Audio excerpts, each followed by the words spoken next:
So one of those things that just gets thrown in with this particular story, maybe you've heard a number of times before and haven't even thought twice about it, is the temple soldiers. And we're going to use that in quotation marks because that's the whole point.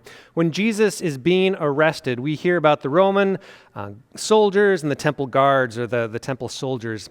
That's often how it's translated. And actually, this was something that I didn't realize because I just assumed it to be true. That's not the right word.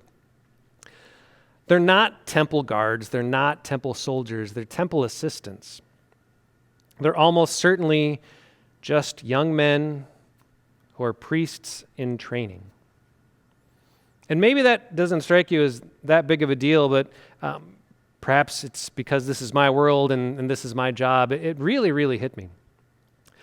It's almost easier to think of Jesus being arrested by guards and by people with authority, with a level of violence that makes sense to what Jesus is going to receive because they need to be able to face those types of attacks and insurrections or whatever it might be that those Roman guards and those temple guards would have to face from time to time.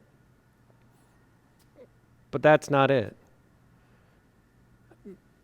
In this whole story, again, we've seen that Jesus has never met any attack towards him with violence in return. There shouldn't need to be any thought that there's going to be violence within all of this. And yet the only violence that seems to be coming, at least right here in this first part of John's story, it's not even actually coming from the Roman guards to begin with. It is coming from these temple assistants.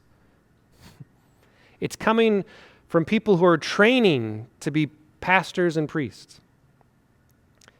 It's people, honestly, a lot like me, who in their world had become so passionate about what they thought was true, about what they believed to be true, about how they felt they needed to actually save God from this terrible person, that they miss out on the point that it's actually God who has come there to save them from themselves.